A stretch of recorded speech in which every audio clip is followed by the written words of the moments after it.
For 11 years, nobody in the village remembered his name. They called him the gardener's boy.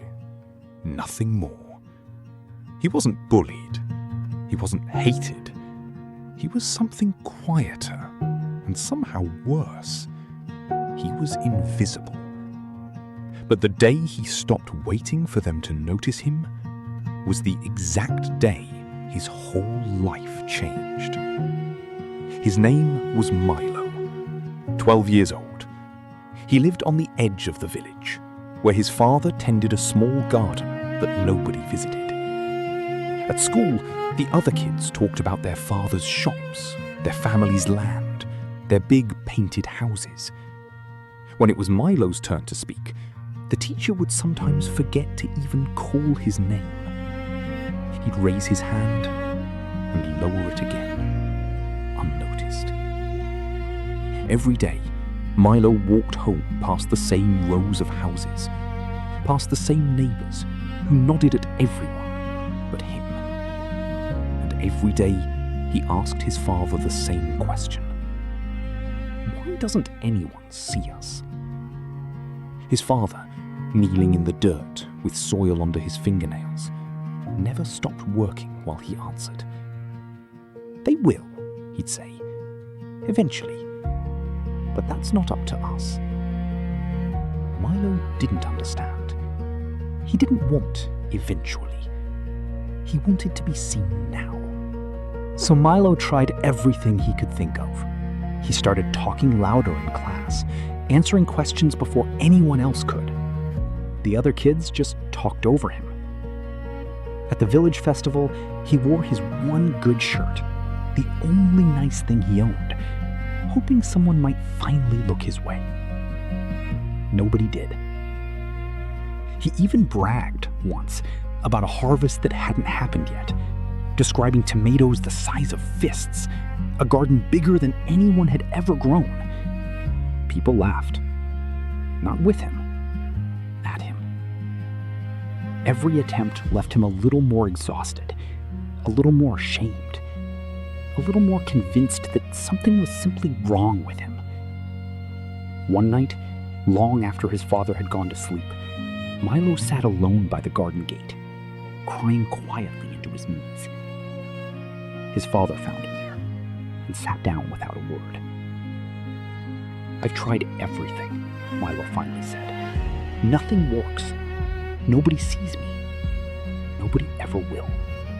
His father. Then he asked one question. Milo, when you're out here working the soil, alone, with no one watching, are you unhappy? Milo blinked, caught off guard. He thought about it honestly. No, he admitted slowly. Actually, I think I love it. It's the only time I'm not thinking about anyone else. Then answer me this, his father said, turning to face him fully. Why are you spending every ounce of your energy trying to be seen, doing things you don't even care about? Milo had no answer. Listen to me, his father continued. The people who finally get noticed in this life, they're almost never the ones who scream the loudest for attention. They're the ones who got so quietly good at something, so consistently, for so long, that eventually the world simply couldn't look away anymore. Milo sat with that thought long after his father had gone inside. From that night, something in Milo shifted. He stopped performing for others. He stopped raising his hand just to be noticed. He stopped bragging at festivals.